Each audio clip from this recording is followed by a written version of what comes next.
विद्रोही सांस्कृतिक चळवळीच्या वतीने साहित्यरत्न कम्राड अण्णाभाऊ साठे यांच्या 106व्या जयंतीनिमित्त व्याख्यानमाला आयोजित करण्यात आली आहे. 30 दिवस 30 कादंबऱ्या या व्याख्यानमालेत मांडणी करणार आहेत डॉक्टर व्यंकट सूर्यवंशी. काल आपण वैजयंता या कादंबरीबद्दल जाणून घेतले. आज डॉक्टर व्यंकट सूर्यवंशी हे अण्णाभाऊ साठे यांच्या अजरामर कादंबरी फकीरावर बोलणार आहेत.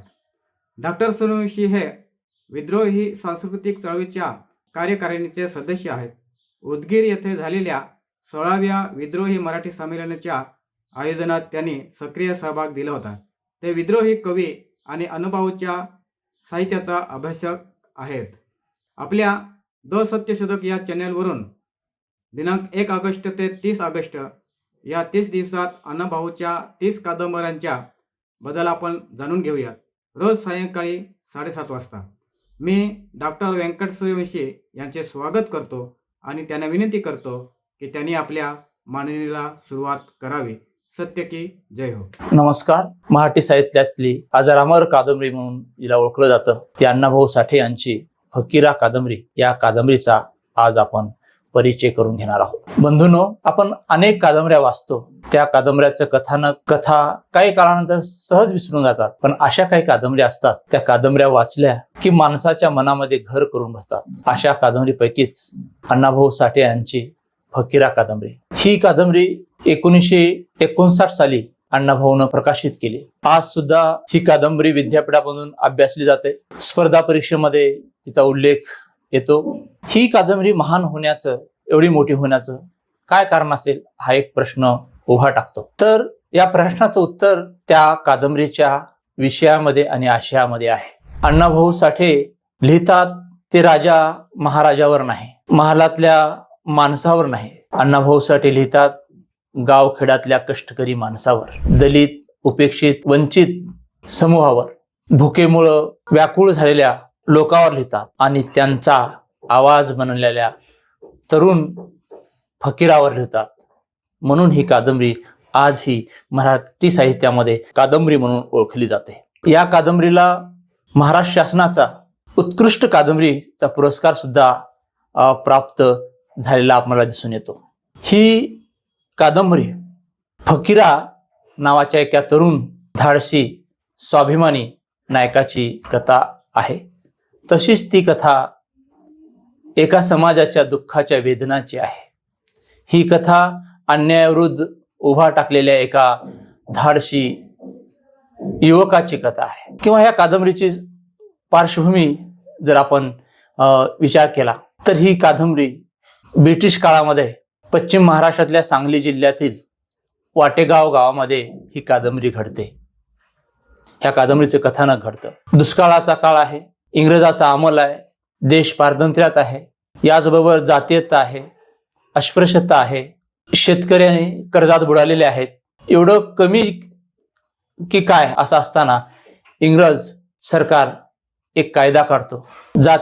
काही जातीला ते गुन्हेगार जात म्हणून जाहीर करतात आणि त्या जातीतल्या माणसांना दररोज सकाळी आणि संध्याकाळी हजेरी लावायला भाग पाडतात. विचार करा, जो माणूस गुन्हेगार नाही पण केवळ त्या जातीत जन्मलाय म्हणून त्याला गुन्हेगार समजणं ही किती अन्यायकारक गोष्ट आहे.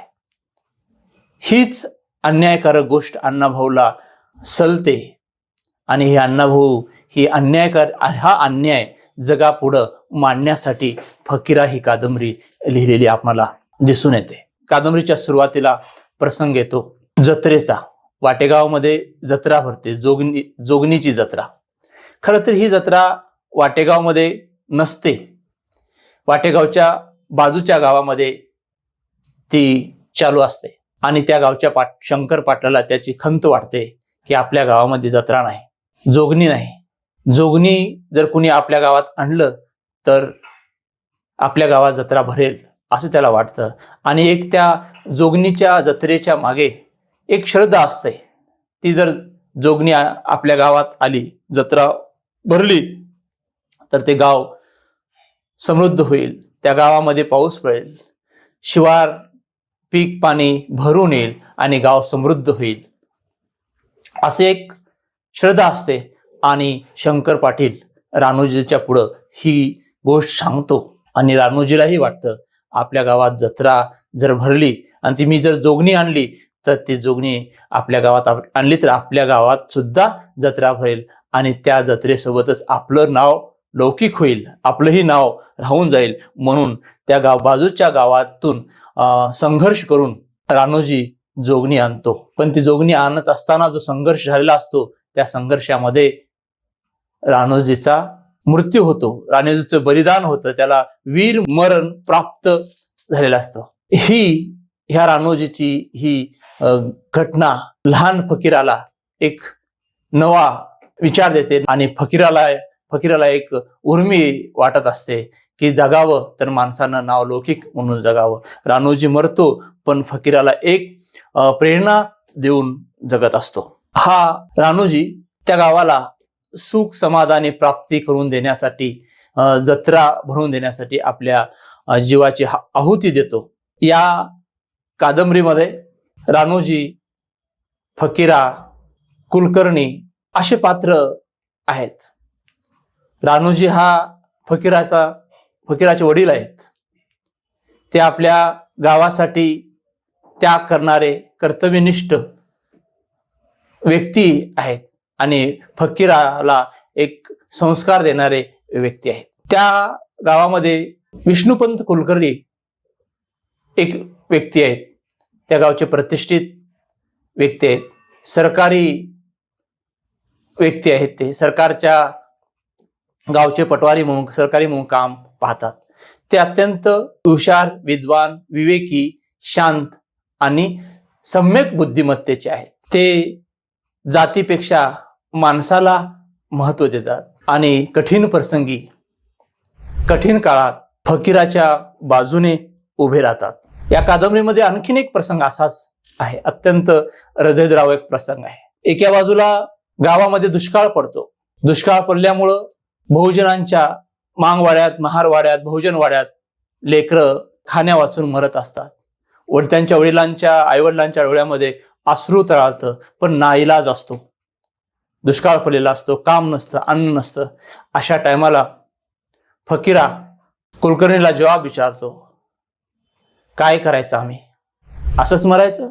तेव्हा कुलकर्णी म्हणतो, आपण माणसं आहोत, अशीच कुत्र्या मांजरासारखं जगून मरू नका. हा संदेश फकीराला कळतो आणि आपली ही मरणारी माणसं, तडपणारी माणसे जगविले पाहिजेत आणि त्यासाठी तो पुढं होतो.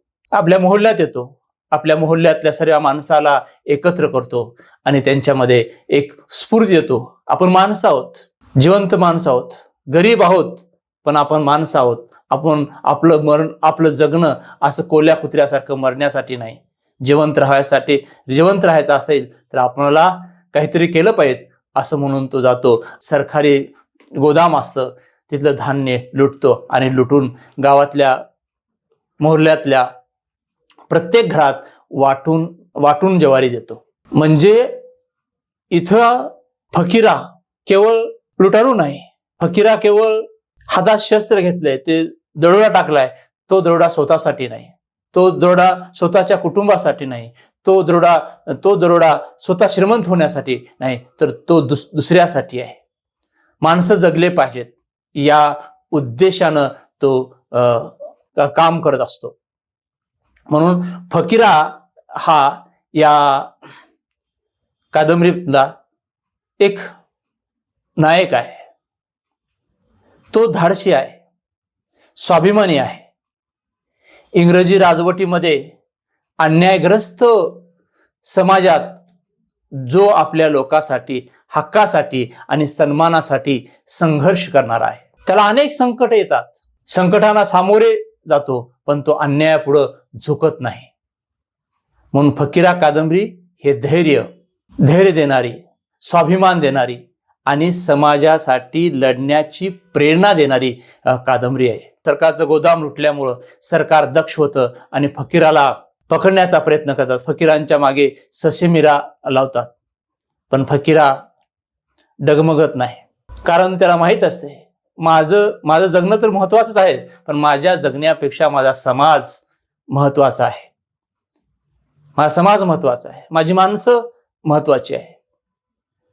माझा समाज, माझी माणसं कसलाच गुन्हा न करताना आम्ही ज्या जातीत जन्मलोय त्या जातीवर कायद्यानं बंदी घालून आम्हाला गुन्हेगार ठेवलंय. हा जो अन्याय आहे, हा अन्याय फकीराला सहन होत नाही आणि तो सरकारविरुद्ध लढा पुकारतो आणि आमच्यावरील अन्याय दूर झाला पाहिजे असा तो तरारी बाण्यानं जगत असतो. या कादंबरीचा एकूण सामाजिक आशय जर आपण पाहिला तर या कादंबरीमध्ये दुष्काळ आहे, गरिबी आहे, जातीभेद आहे, इंग्रजी सरकारची दडपशाही आहे,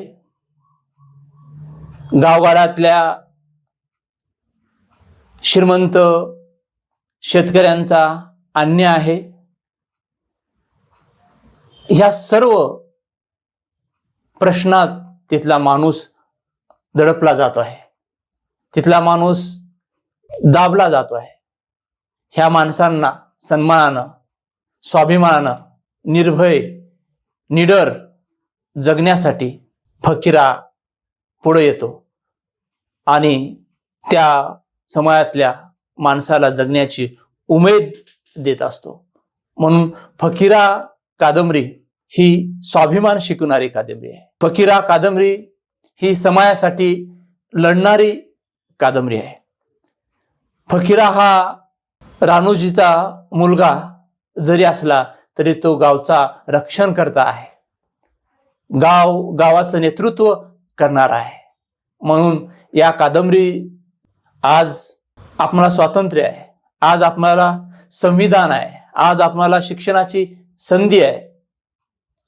एवढ्या गोष्टी असून सुद्धा आज ही विषमता आहे, आज ही अज्ञान आहे, आज ही व्यसनाधीनता आहे, आज ही अंधश्रद्धा आहे, आज ही राजकीय दडपशाही आज ही आहे, आज ही शेतकऱ्यांच्या आत्महत्या होत आहेत. तर अण्णाभाऊ फकीराच्या माध्यमातून आपल्याला सांगू शकतात की जर अन्याय होत असेल तर अन्याय सहन करायचा नसतोय, अन्यायाला भिडायचं असते, ते एकत्र येऊन भिडायचं असते. त्या काळात फकीराने तलवार घेतली होती. आज जरी आपल्याला तलवार घ्यायची गरज नसली तर आज शिक्षण, ज्ञान याच्या माध्यमातून आपण एकत्र येऊन संघटित होऊन लढा उभारला पाहिजे असा संदेश देणारी ही कादंबरी आहे.